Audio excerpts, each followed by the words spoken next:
This show is sponsored by Carpet Direct of Des Moines, Iowa. Welcome to Half Full and a Cup of Joe with Joe Fulford, the show that's always overflowing with optimism and caffeine. Joe's got his game face on and his coffee cup full, ready to dive into the world of football. From the Florida Gators to the Tampa Bay Buccaneers and beyond to college and NFL football, Joe's got the analysis, the insights, and the passion to get you pumped up and ready for the game. So sit back, relax, and fill up your cup with Joe. And now from West Des Moines, Iowa, here is Joe Fulford.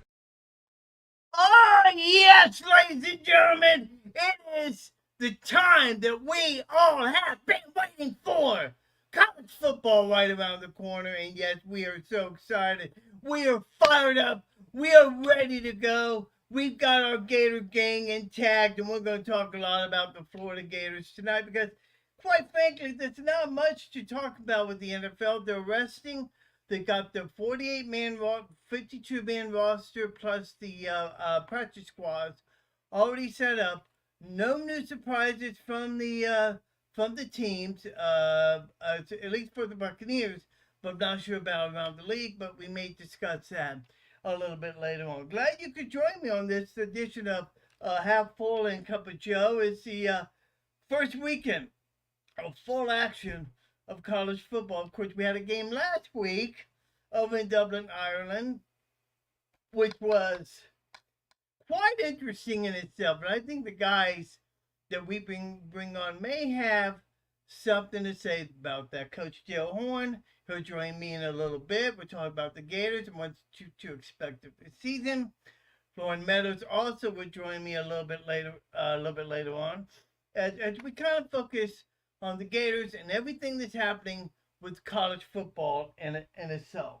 So sit back, relax, have a cup of Joe, like the Gator thing right there, boys, and we're going to have a good time. You know, I got to tell you, by the way, we're brought to you by the fine people at Carpet Direct of Des Moines, Iowa. For all your carpeting needs, get a hold of my good friend Brendan Taylor. He'll be more than happy to get you set up. And yes, if you haven't noticed yet, I've done the Billy Napier look. You know, decided to go totally bald for this. You know, because I want the sun to be really bright when it comes out on Saturday afternoon when the Gators take on the Miami Hurricanes. A lot of interesting news that's happened around college football. For Iowa Hawkeyes, Kirk Ferentz has been suspended for a game.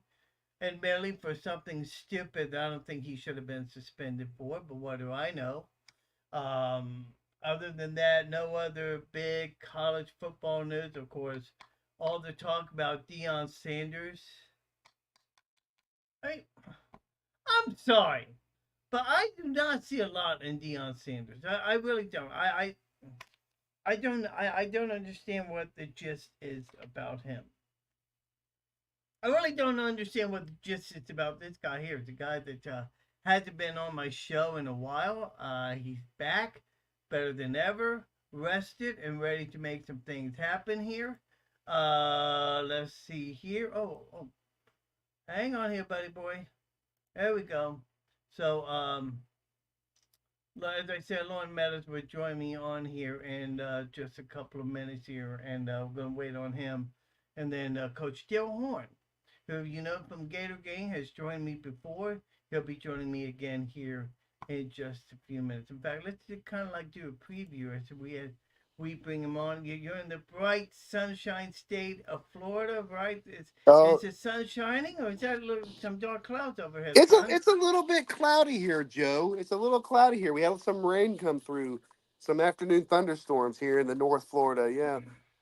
Y'all got hit pretty bad with some hurricane stuff a couple of weeks ago, didn't you? Yeah, it was off to our east. It was off to our east. But yes, we did have a storm come through.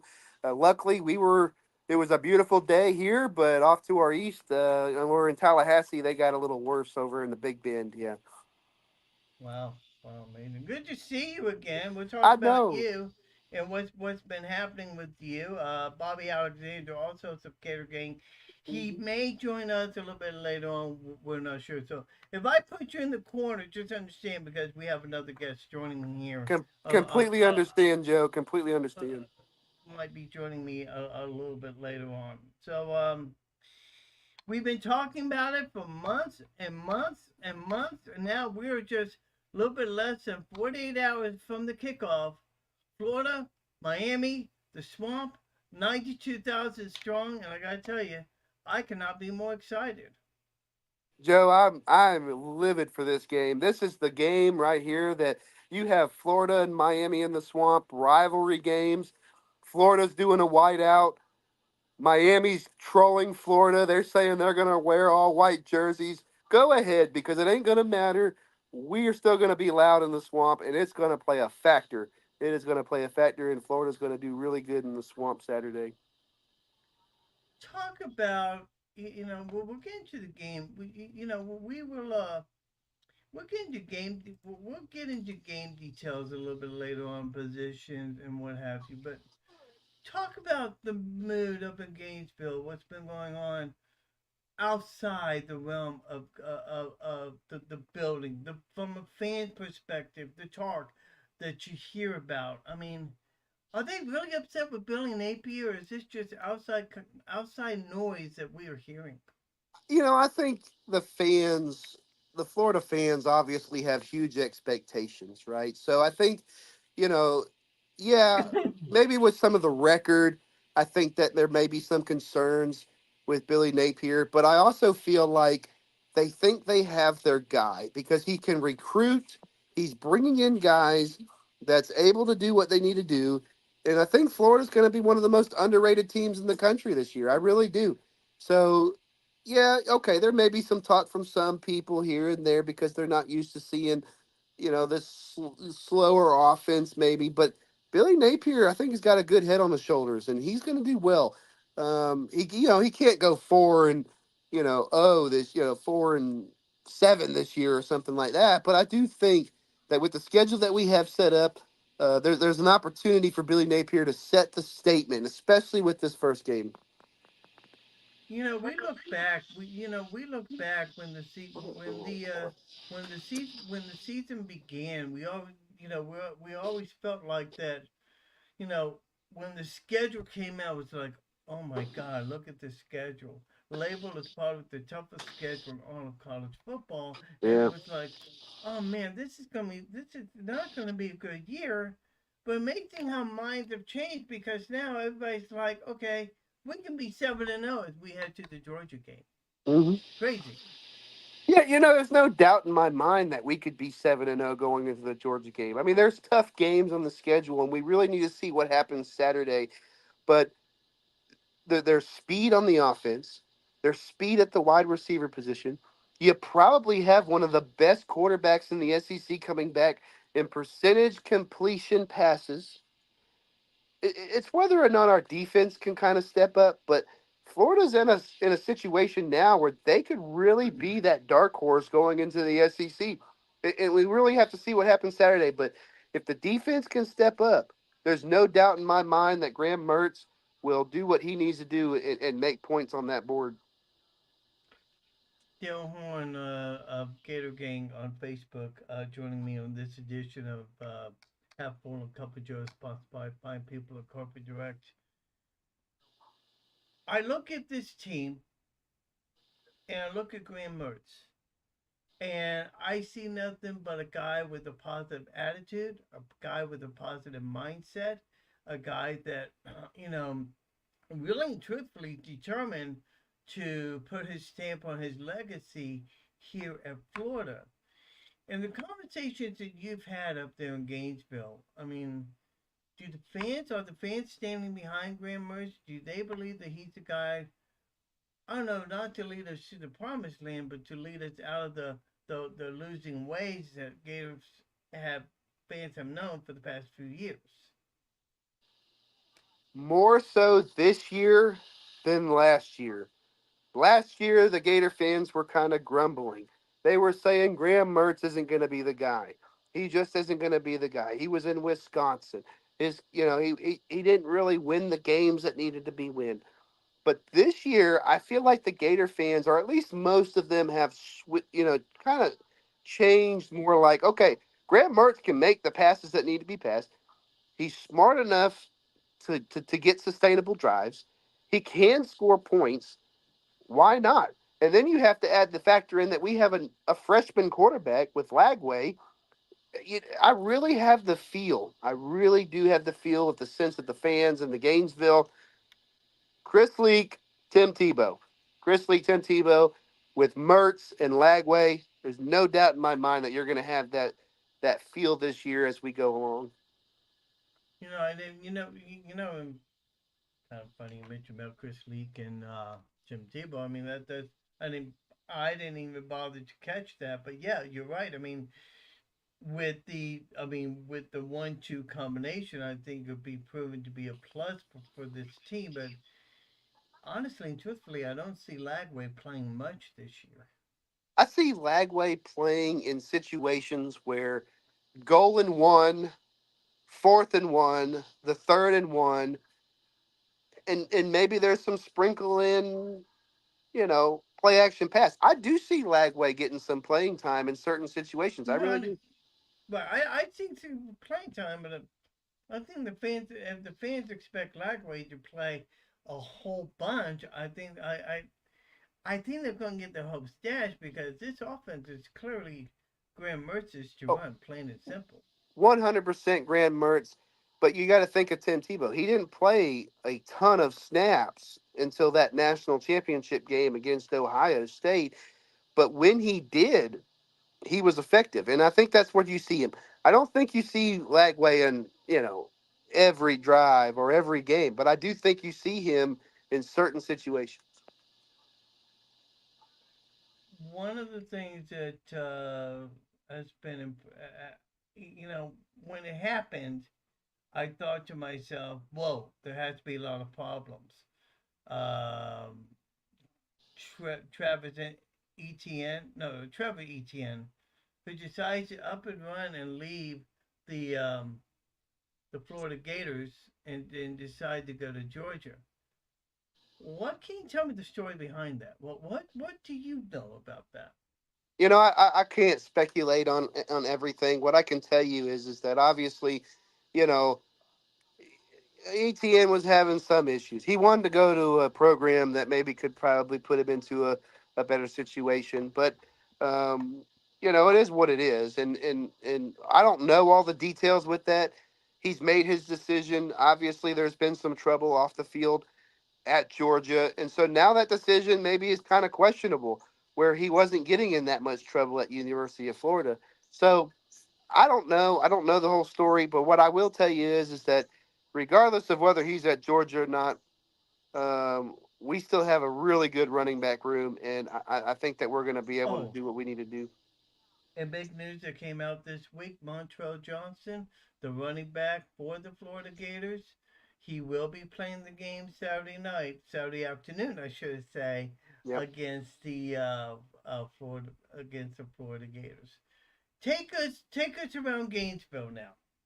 What is the atmosphere? Are people starting to set their tents up, getting ready to tailgate?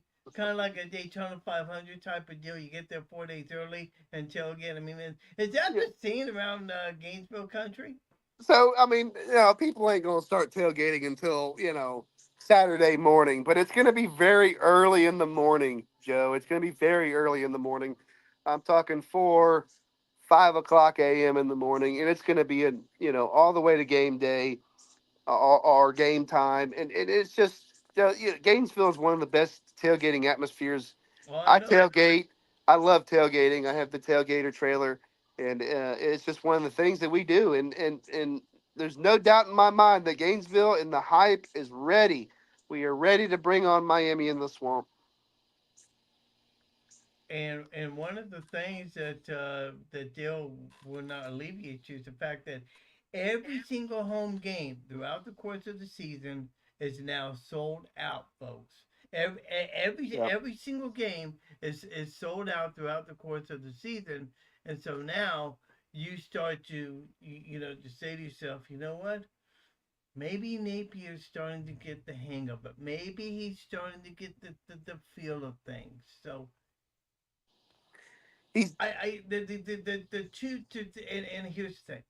The two deep roster came out on Wednesday, yesterday. And there was some very interesting there was some very interesting names on that roster, but one name that was obviously missing is the newest guy to come on board, Cormani McLean. Oh yeah, for sure. I mean, that's pretty interesting. Um, I mean, we'll see what he's got to do in the swamp this weekend. That's for sure. Lauren Meadows, the sports writer for Gator Magazine, also joining me on. I don't know if I can add him like this. Hang on, let me see if I can do this. Never done this before, so I'm gonna try it my first time here. Um, Lauren Meadows, there we go, joining us on this edition of the Animal of Half Full and Cup of Joe with yours truly, Joe Fulford, Dale Horn, Lauren Meadows, beat writer for Gator Magazine, sir.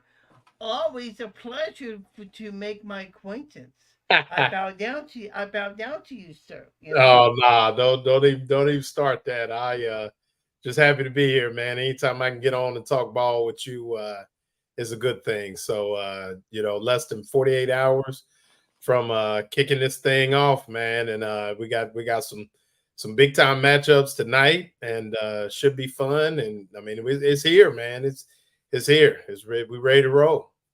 Yeah, and unfortunately for Colorado, they just got on the board and they lead seven and nothing in their game now. I don't know if you noticed this or not, but I went ahead and shaved my head here just so I could get the Lauren Meadows effect here tonight. You know what I'm saying? Absolutely, man. You That know, you that's know. the ladies love it too, man. I mean, they do. That's you got it. I, So I know we both married men, but you still got to look good. So I was at a little function tonight, had to get myself together, and So how you doing, Coach?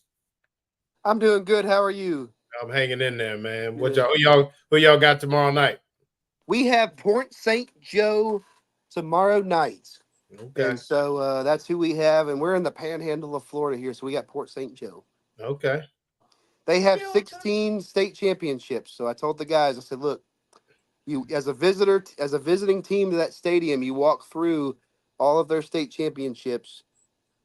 We can't let that get to our head. We have to be able to go in there, forget those state championships. We are going to take care of business. Absolutely. That they didn't win them state championships on August the 30th, Nope. 2024. So Nope. that's That's all that right. matters. Absolutely. Dion, Absolutely. for the fans who don't know, how long have you been coaching high school football? So I actually just took the defensive coordinator spot. Last year I was in the Pee Wee in the youth league. Our Okay. defensive coordinator at the school got really sick, and his wife got really sick. So they asked me to step up and take the high school coaching. So this is my first high school defensive Well, coaching career. interesting. Take Yep. us through take us through for what it's like being a head coach. How many hours are because you also have to be a teacher, right? Not a Since head you're coach, Joe. Not a head coach. Just a defensive coordinator. The head coach is Mac.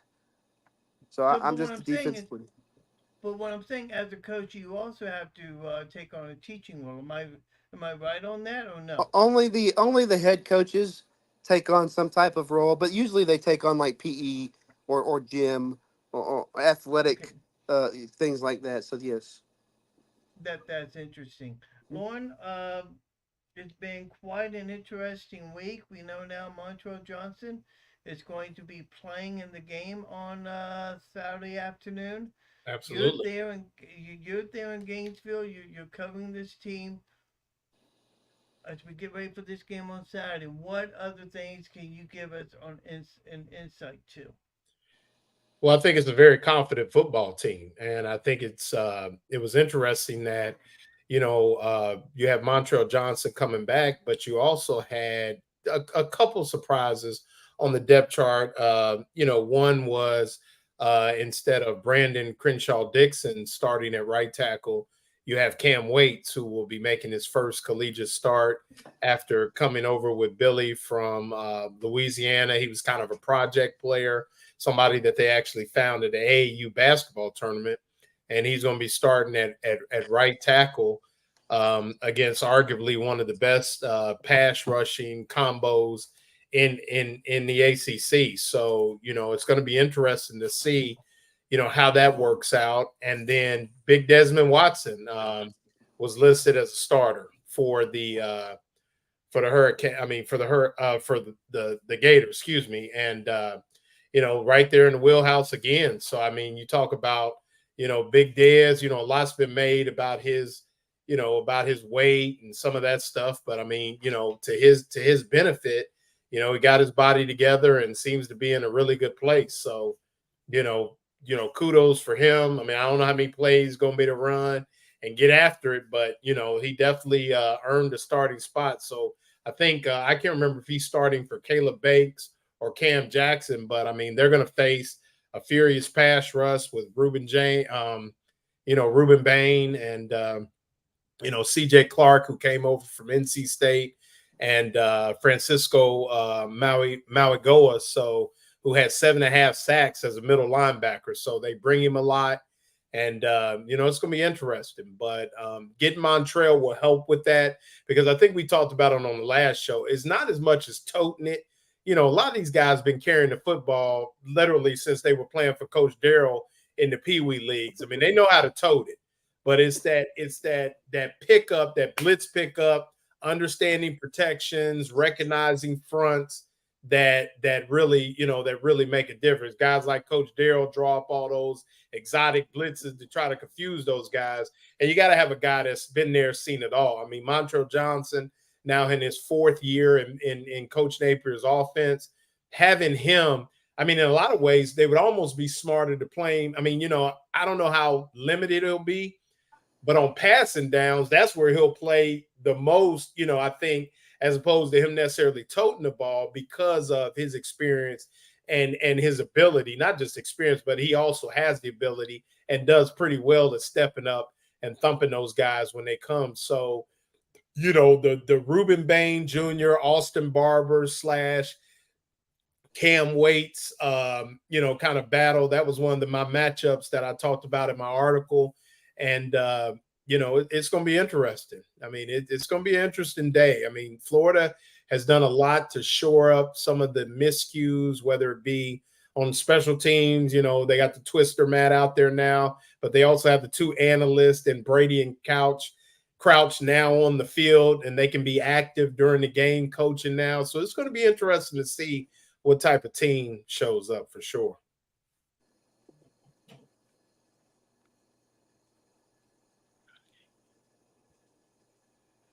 You're on mute.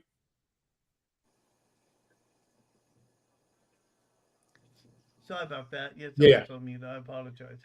Still, he talked about how you get to have 2 more assistants be able to be on the field. How is that an advantage for the Gators? How is that helpful to them? Joe, I didn't hear you. I'm sorry. Okay, so my question was, uh, Lauren was just talking about a moment ago how you get to have 2 additional assistants on the field being able to help out on the sidelines. What benefit do you think that brings to the team? For the Gators, I mean, obviously, I think that's really a good thing. I mean, anytime you have extra eyes, when I worked for, in an industrial company, we always would bring people in from outside of the company to look at our processes. It's the same thing with coaching. You bring people in from outside to say, hey, what are we doing? And it's always good to have extra people looking at a process. And I think that's beneficial, especially for the college side of things, for sure. That's 100% going to help Billy Napier and any program going forward. Yeah, then that's going to be interesting to see. Gentlemen, let's talk about the matchups that we have going in this game because we talked a little bit about the offensive line. And,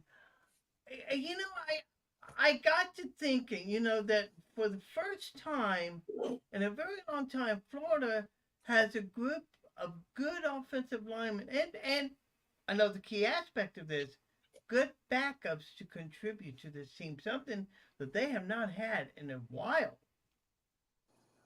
Yeah, I mean, they got a unit that's kind of retooled. I mean, they kind of built it from, um, a situation where, they had to kind of put Damian George back in place, if you know what I mean, to where he was a little bit more comfortable at right guard. Najee Harris has kind of moved into left guard.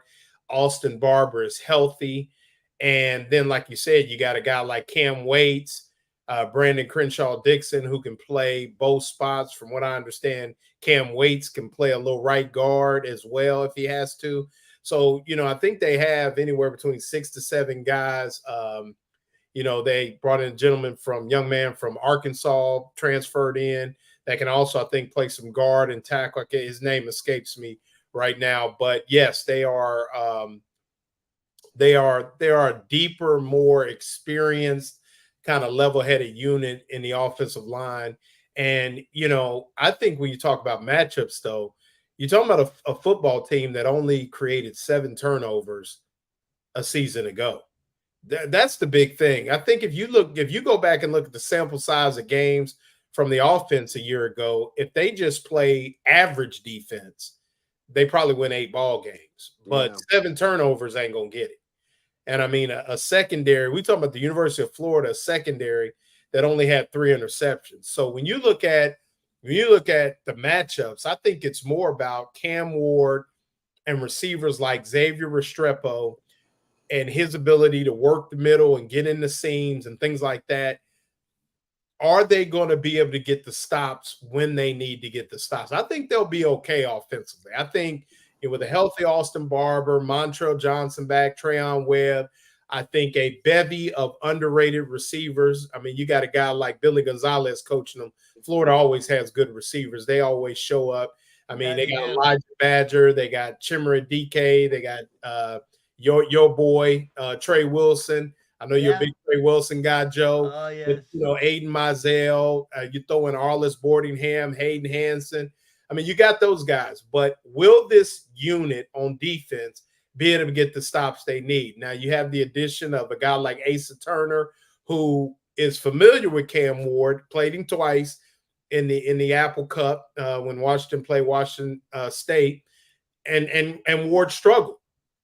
So is that familiarity a good thing? And then he can kind of pass on notes and those kind of things. But the secondary has to be better. The linebackers, I think, are better. Shamar James is a little bigger. Pup Howard is a guy that can really tackle. And I think they got some really good guys on the edge with the return of Justice Boone. And then you got Tyreek Sapp, LJ McCray, Kelby Collins, TJ Searcy. But will on paper it all looks great. They got to get stops. And the thing about it, comes Saturday at 3:30, talking season is over and they got to get it done. So when you look at the matchups, you're talking about a really good offensive line with a former freshman All-American in Francis Malagoa, the little brother of the middle linebacker, and Jalen Rivers at right tackle or left tackle he's going to play on Sundays. And are they able to stifle the running game with Damian Martinez and get the stops they need? And I'm talking, they either got to get 3 and outs or turnovers. If Miami is doing 7 play drives and living on the other side of the 50 on Florida's 50, it's going to be tough sledding, man. It is. But that Yeah. that defense, I think really when you look at the key matchups, is all about the Miami offense versus the Florida defense.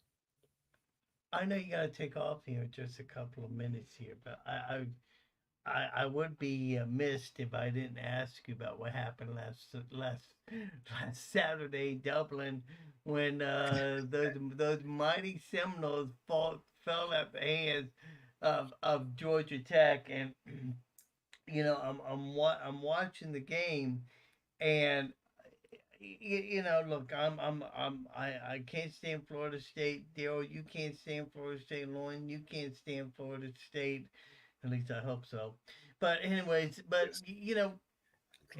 Admittedly, in that last minute and a half, though, when Florida State threw that pass on the left sideline and the receiver got out of bounds, admittedly, that clock should have been stopped, and they let it keep going, and it made me wonder why didn't Norvell try and throw a flag and challenge it? Can somebody answer me that question? Yeah, I don't know. I mean, I really I don't know why.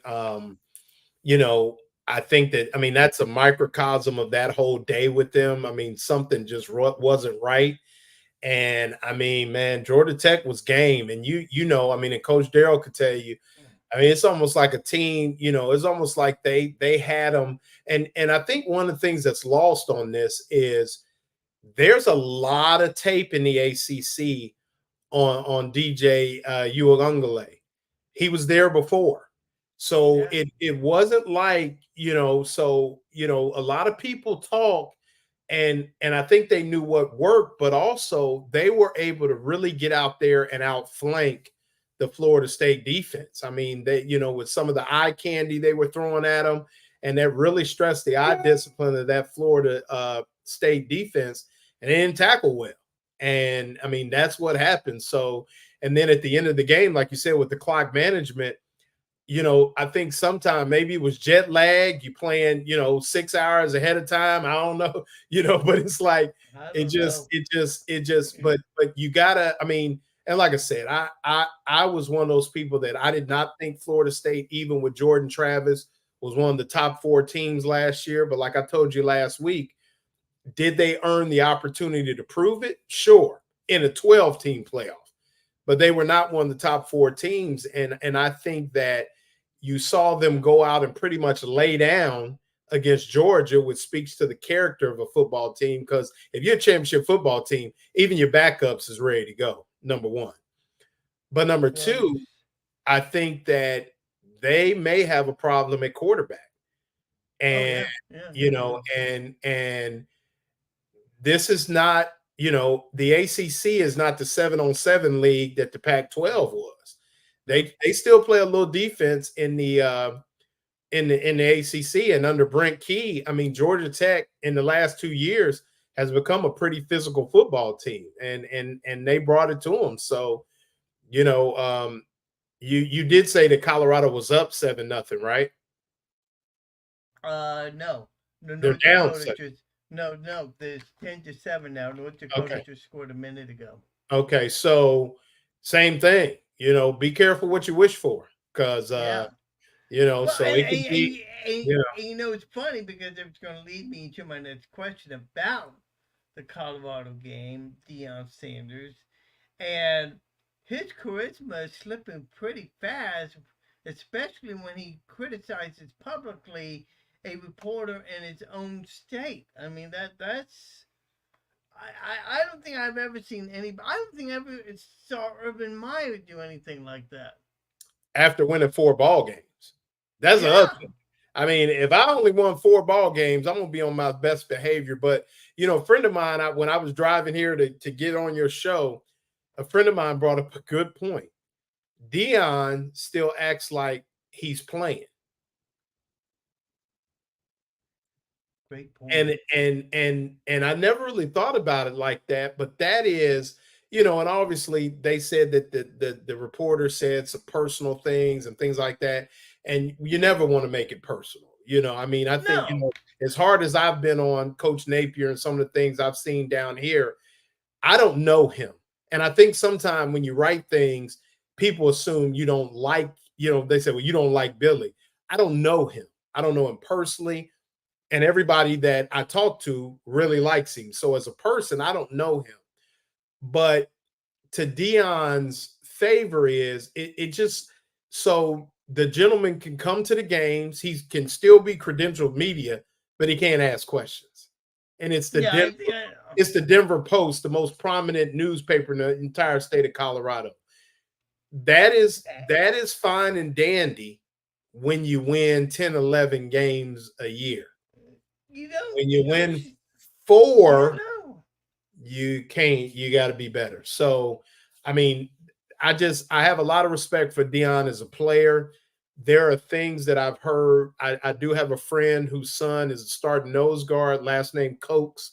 So if you see him tonight, playing nose guard for him, and they like Dion a lot, but you just see some things in that program that if they don't start winning, this is going to go bad soon. And I mean, Coach Darrell can tell Oh, you yes. there's a way that you conduct yourself when you're trying to build and you're trying to get people on your side. And it's a cautionary tale for a lot of coaches, not just Dion. I mean, we got one down here that, I mean, there's some things that you got to just be careful. So, um, but I mean, as far as Dion's concerned, I mean, just got to win football games. And I think I told you this. What will the Colorado program look like when the quarterback's last name isn't Sanders anymore? Yeah. What kind of coach is Deion Sanders going to be when Travis Hunter, which he'll have Travis Hunter another year, but Shiloh and Shadur are no longer there? What's that going to look like? And that's And my thing is the long term.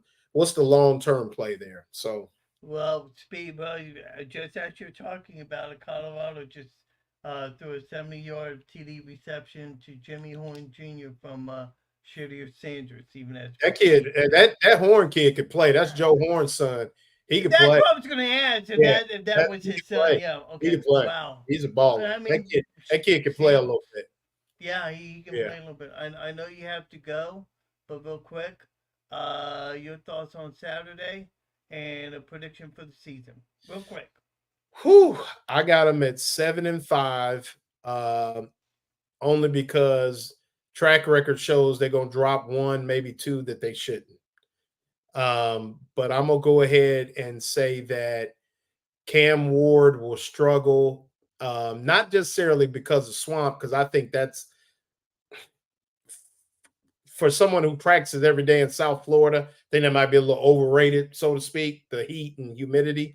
But I do think that maybe the crowd will force some communication issues on some routes, things Let's like hope that. so. Let's hope And so. from, like I said, from the Auburn people, Ron Roberts is a difference maker. Yeah. So I think they play well enough on defense, get a turnover or two. I'm gonna go. I wrote my article. Florida 27, Miami 21. No, that's interesting. One final thing, Cormani McClain not on the two-man roster. Will we see him maybe like week 3, week 4, something like that? You think You might maybe? even see him on Uh, some special teams. I mean, just because you're not on the depth chart, don't mean you're not going to be running down on punts and kickoffs and that kind of thing. oh, So okay. you might see I him run thought, around, but at corner, I mean, they got, I mean, I think they got three. I mean, it's a tough lineup to break. You got Jason Marshall Jr., who's going yeah, to play on Sundays. You got Devin Moore, who's 6'2", he's gonna play close on to 200 Sundays pounds. too. He going to play on Sundays. I And you no got doubt. Triquezie Bridges, who started at Oregon throughout his career, and he probably gonna play on Sunday. So, Wow, wow. McLean just continue to build. He was only like 170 pounds, man. So, continue to grow, be a complete football player, and I think he'll be fine. I think a lot of people want to point to, a young man's character and call him out, but Coach Darrell's seen this too. Kids make a big leap between, it's like the freshman, the sophomore, the junior in high school. It's the same thing in college, and then they take that leap. So I'm one of those people that I'm very slow to talk about a young man's character just because, they may be struggling on the football field, and I talk about like a guy like a Brenton Cox, who's a yes sir, no sir type of kid, struggled at times at Florida, but Cormani McClain could be a great young man. So I just want to, football wise, he just needs to continue to grow. And I'm gonna leave it at Yeah, that. As far as off the field, I don't know the young man, and he could be as right as rain when you meet him, So, I know he comes from a great high school football program down there in Lakeland. And I just think, they got better right now. And this thing is not fluid though. It's a 12-week grind. And if he has the talent, then I would assume that at some point in time during the season, he will be called upon to play meaningful downs for the Gators. So I'm gonna leave you with this. I just saw this on the screen. Nothing college football related or anything. Stephon Curry, the Golden State Warriors, just signed a 1 year extension for $62 million. get your son in the gym and get him shooting. Cool, Get your man. son in the gym and Oh get him man. shooting, bro. Because anything I is possible. You got a son that's 5'11", 6 foot. Get him in the gym shooting. Because if you can shoot it, there it is, man. If there he you can either go. shoot it, swing a golf ball, or hit a baseball. That's it. Forget It's that just, helmet, man. As a former I football player, just, put that aside. Go shoot it. unbelievable. Hey, can we catch you next week and we'll talk about the Miami game and look ahead to the next game? Absolutely, and hopefully they get a win, and we can just ease on into Sanford. There you go. There you All go. right, Hey, Lauren, thank you so much for joining me. Go ahead all and right. Good join. luck this weekend, Coach. Thank you. I appreciate it. Thank All right, you. buddy. Thanks a lot, Lauren. Lauren Meadows joining me on this edition of Half Full and Cup of Joe. Let me kick him out of here. So I'm kicking Lauren out of here. But thanks to Lauren so much. I just saw that. I just saw that pop up, and I'm like, are you freaking kidding me? I mean, look, the guy's great and fantastic, but $62 million for 1 year? I'm in the wrong business, Joe. I'm in the wrong business. Oh my gosh. Lord. It's just unbelievable. By the way, Colorado took back the lead 14-10, and Yeah. North Dakota's tearing into Colorado's defense. I mean, it's amazing to see how weak this defense really is against a Division One AA team. Um, oh, that's a nice Missouri's move right there. 28-0. Oh, nice. 28-0. I tell you the game that I'm really looking forward to. By the way, that's Dale Horn. You're surely Joe Fulford here in this edition of Half Full and Cup of Joe. Where was it at? Hang on here. I saw this earlier. Um, let's see here. I can't find it, but there's supposed to be a great game coming on later on tonight. Um, Louisville and somebody. I think it was Louisville. I forget who it was.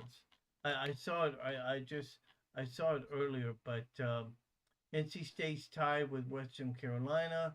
Missouri's up 28-0. Kansas 7-0. Southern Utah and Utah will be playing here in just a little bit. Um, you know the you look at you look at these teams, um, and I love the matchup. You know, I love um wow, Arkansas leading Arkansas Pine Bluff 35-0. You said Missouri, Colorado. We talked about that one. Um, I can't find the game, but you know I look at this team. We're talking about the Gators. I look at this team. I look at the way they are playing, or the potential, the way they could play, and I gotta think that the mistakes of last year, even though it hurt us last year, might have actually proven to be a benefit for this year because now these Gators coaches know what to do. You know what I'm saying? No, I agree. The last gentleman, he had really hit on point. Like, we have a better season last year if the defense, you know, was just a little bit better, right? I mean, there was a lot of games that we were in that, it's not necessarily offense that we weren't scoring points, it's that we just didn't stop anybody. And that's critical. That's critical going into this year, and I think a lot of Gator fans are looking for that. Can we, on the defensive side of the ball, go 3 and out? Can we, maybe not three and out every drive, but can we stop them, right? Can we stop them? Or are we going to let teams just go down the field a little bit at a time, a little bit at a time? And so if the defense improves, there's no reason why the Florida Gators and this team going into this season can't be a lot better. Of course, there's a lot of bigger games. We have a lot of bigger situations where we're going to have to go into. I think we play 8 of the top 25 preseason teams. I mean, there's no doubt that we're playing one of the most historical schedules in the country. But can we go in and be competitive in some of the games that maybe we're not supposed to win? Can we go in and stop them and have those drives down the field? That is the most critical thing that I want to see. Can our front line, on our defensive line, can we get pressure with 4 guys versus having to do all these exotic things? That's very important. And it's all talk. It's all talk until you get on the football field on Saturday and see what happens. I mean, that's the truth about it. I think that, and I think that for the first time in a long time, we can, we can honestly look at this team and say to ourselves, we feel good about this team. We feel Hmm. good not just about the first stringers, but also the backups, the Yeah. guys because it's like, okay, let's say God forbid Jason Marshall goes down with an injury, could be out for 3 or 4 games. We have a good quality backup to come in and replace him. Mhm. Okay, and I think that for the first time in a long time, I think Billy Napier is feeling quite comfortable in his setting with the players, with the coaches that he has, coaches that have a lot of better sense and better awareness, not being able to put 12 men on the field for a special teams play. If I recall, that's what happened. You know what I'm saying? Just Mhm. coaches who are Yep. better aware of things. You know. No, no, I agree. I think you're right. I think there's no more excuses.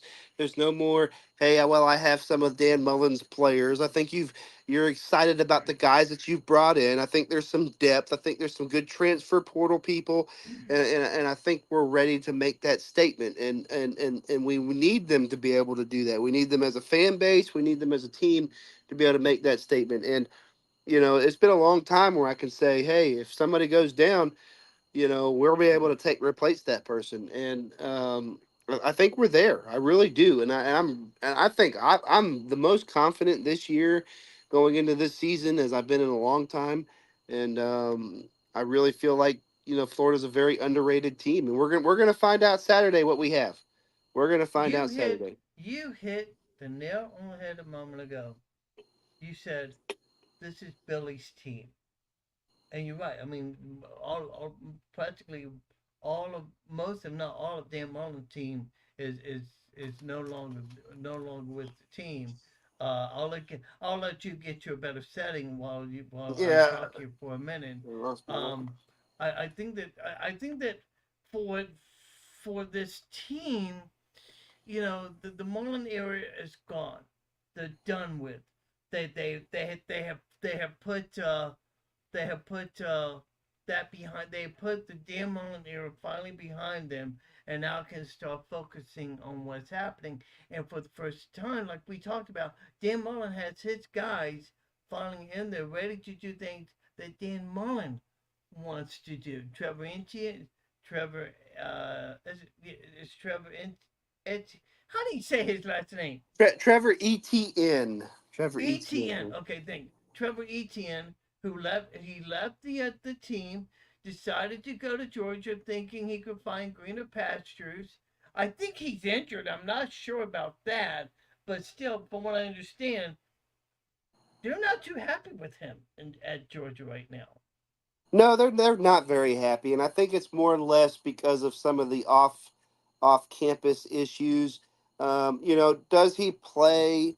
I mean, he could very well possibly play. I mean, Georgia is one of those teams. A lot of the charges that he got charged with have been kind of diminished a little bit, and so could he play? Sure, sure he could. He's one of the greatest. He's a really good running back, no doubt about it. I mean, I would love to have him in our backfield, but at the same time, obviously, there's some issues, and maybe there was issues going on that we didn't know about behind the scenes, and that's the reason why he chose to take that route.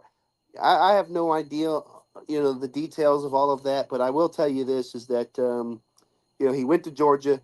He's gotten into some trouble.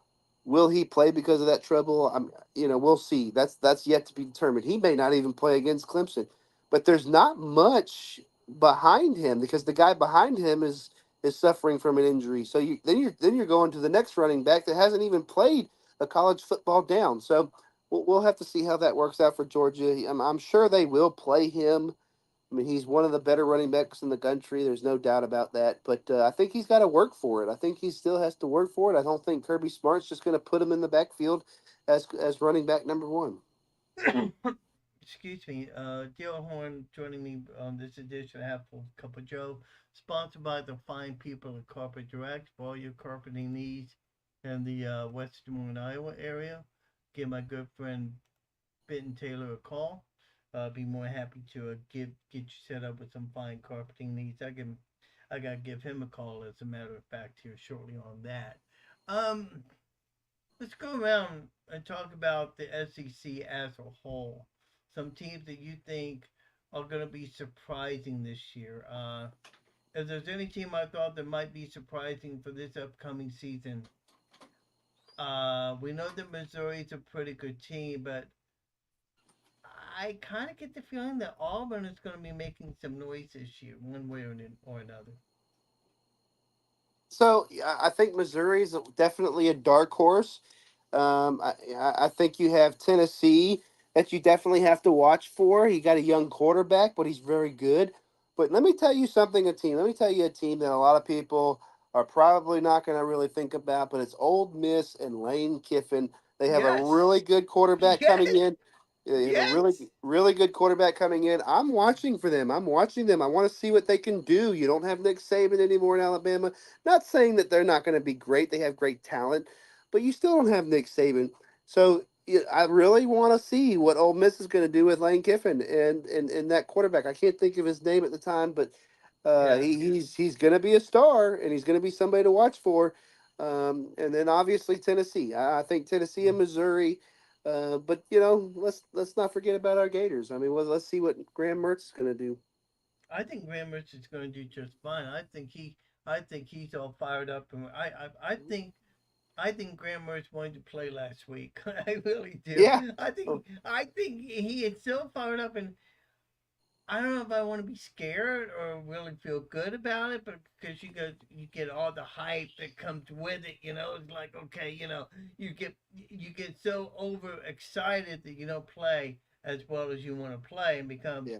a downfall. But I don't think that's going to happen. I think Billy Napier has his mindset on what he wants to do.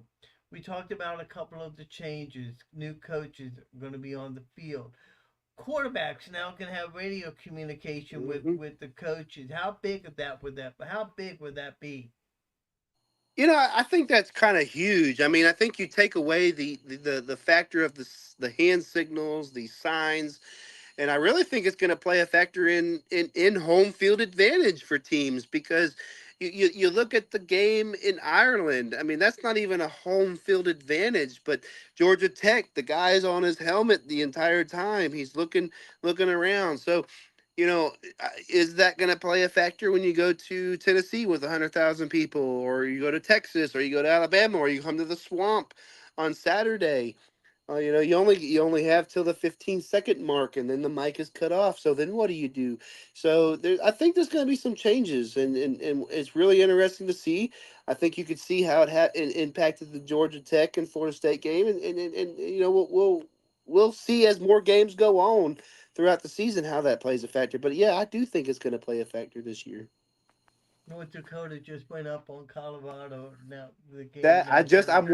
I'm watching the game. I'm watching four Oh, games. that was a beautiful play too, Yeah. I don't know if the North Dakota guy was holding on that play. Uh, I'm not. When he went to the outside, yeah. I don't know. I don't Yeah. know. It looked like he might have been holding, but they didn't call that. So, Yeah. and then look at Deion Sanders with those That's crazy. glasses. It's like, Crazy. I mean, I'm just hoping that North Dakota State would win the game. You know, You because know, if North Dakota wins, State wins this game, I think it kind of just diminishes a little bit of that Deion Sanders talk. And I don't talk too much about him. I think he's a great guy. I think he's a great coach. Um, but I just don't like the way he presents himself as the coach. Like, well, but you know what? But you know what? Lauren said it perfectly. yeah, It's like he's still a player. He's not he's a still like a coach. player. He's still trying Yeah, to and sell himself. I He's think trying that to I sell think himself as a player and as this program. And I don't know. I'm kind of back and forth on it. I think he could be really good, but at the same time, I just wish he would tone it back a little bit, and just coach football, and then let the rest fall in plates. we talked about some of the games that's going to be coming up this weekend as we get Ooh, ready for our set games. You know, in college football. Lauren mentioned a moment ago, Clemson will be at Georgia for 11 a.m. game. Of course, later on that day, Florida will be playing on ABC. Oh man, I gotta ask you, have you heard have you heard the new SEC the SEC theme song that they have out? I've heard bits and pieces of it. I haven't heard it all. It's Though. good. It's the girl that does. I forget her name. She's a Gator graduate. Yeah. She's a Gator grad, Mm. not the promo that you see on No. ABC Sports. We're talking about on the SEC Yeah. network. Yeah. When Yeah. they do SEC this morning with Laura Rutledge and company, Yeah. um, they she did a great job, just did an outstanding job with that song. It was just amazing. In fact, if you have a chance, go to Marty and McGee. They interviewed her Okay. during the coaches thing. If you get a chance to go back and watch that, Most it's really definitely. pretty cool. Chattanooga will be at Tennessee. Mhm. Colorado State will be at Texas. That might be a game to watch. North Dakota will be at Iowa State. Let's see here. Other games. Bethune Cookman will be at South Florida. Other big games: Notre Dame will be at Texas A&M Saturday night Mhm. on Texas on the on ABC for the first primetime game Yep. on ABC. Other games: Wyoming, Arizona State. That's a 9:30 game. Sunday, USC will be at LSU. Yep. Followed by Monday night, Boston College will be Yeah. at Florida State. And you know what? I kind of have a problem with that. Okay, because here's my thing. Okay, these kids, they are on the plane, what, 19, 20 hours to get back Yeah. home to Tallahassee, and then Mhm. they have to turn right around and play another game the following week. Yeah. I mean, That's pretty I just think that's I mean I just think that's awful. pretty crazy. Usually you play the week zero game. You have a bye week going into your week two. Like we played week zero. We played week zero. We played Miami in 2019 on week zero in Orlando, and then we had our bye week, and then we went into week three with our next game. Yeah, but Kill. the thing about it is they're having to travel from Yeah, London back home. for I a mean, you long should way. have that week. Should have that week just to get your brain back in function. Yep. I mean, Yep. No, I agree. and if you notice in the NFL when they have games overseas, if you notice they would not play the teams the following week. They give them the bye, Hmm. let Yep. them rest up, get ready for next week. So that kind of Yep. surprised me that they're playing on Monday night. Yeah. No, So I agree. I think that's a very and we're surprising thing. and we're going to find out. I mean, what is Florida State really made of in that game when they play on that game Monday night Yeah. against Boston College? I think they win that game, but who knows? You know. So final thoughts as we get ready to close it out here. Should be a good game. I'm looking for a Florida win. I'm looking at a 42-17 win. I don't think Miami's that great. I don't think they're that good of a team. I mean, I could be wrong, but Yep. you know, Me and Joe, I honestly think the Swamp is going to be rocking on Saturday Oh at my gosh, it is. 3:30. We know that the implications of this game. We know the implications of our schedule. I actually have Florida winning 40-17 in the Swamp. I don't even think So do Miami too. is even close to what Florida's No. going to do in the Swamp this weekend. Honestly, maybe I'm completely wrong, but it wouldn't surprise me if Florida puts up more points than that. What are you hearing about, before we close it out? I don't think Lauren talked about it. Jacob Rashada deal and all that went down. Rashada is suing the Florida Gators, but from all indication, that looks like that's going to drop off. That nothing's going to happen. What are you hearing up in You Gainesville? know what I think about that situation? I'm gonna tell you what I think about it. I don't know what I'm hearing necessarily, but I'm gonna tell you, it's a privileged kid looking for a big payout, and he's mad that he didn't get to choose a better university and play at because right now he's stuck where he's stuck at, and he's blacklisted. He's blacklisted not only from Florida but from Miami and these other schools, and I don't think anybody wants anything to do with him. Well, he's at Arizona State right now, Yeah, so but I yeah, I'm don't just know. saying he's not at an SEC school where he's going to go win a Right. national championship. But you know what? To to to be fair about it, it's an NIL deal. Yeah, These kids should be, don't blame. Look, don't blame Jacob Rashada for trying to no, seek out the big money. I mean, I no, think I would. I think I would too if I was Jacob Rashada. yeah, but it But was just the way it went down. Like you're oh you're yeah, you're yeah, you're you're, you're having I know, bidding I know. wars between Miami and Florida. And here's what I don't like about the NIL. And I know me and other people have talked about this. Is the NILs are great. I think the universities need to have a little bit more control over the NIL rather than these side companies like these collectives. I'm not going to say any names, but like these collectives or whatever NIL you have at your plates, and then letting them make the negotiations and then seeing out because the school might not even agree to any of that, but yet that's what it is, and the money's out there and the offers out there. So I think NIL needs to switch a little bit more to having the schools having the control rather than some of these other collectives, because right now it's just all about money and you don't even know where that money's even really going. I Well, mean, you think it's going to players, but it could be going elsewhere as well. but you know what? To be fair about it, this is the same thing as play for. This is the same thing as somebody else giving a kid money. Yep. Only it's fair. And there's no control over it. Okay, so Yep. I mean, I kind of disagree with you on that. I think that schools should take a upfront incentive uh, position on it. Not so much not letting the kids get what they're worth, but having more control over it Yeah. Yeah. than what they're allowing these kids to do. And I think in the off season, these NCAA is going to really be thinking about that and what Yep. happens down the road. Real quick, President Fuchs, serving as interim president with the resignation of what Ben Sass. Um, uh, I'm hearing that DeSantis is not real happy with Ben Sass over some money things that went on. You know more of that story than I do, but you know, as far as finding a new university president, have are you hearing anything on that I end at all? I really have not, and I could not speak on that to be honest. Okay. No, no, that's fine. I mean, Yep. I thought you maybe we might you might have some intel on that.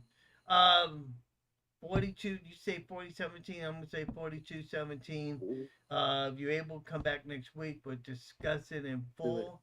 It should be great. You're well. And by the way, you're welcome to come back on anytime. And I'd love to hear what happened with your game that happened um, Tomorrow night. the yeah tomorrow night, and hopefully. And what's the name of your school?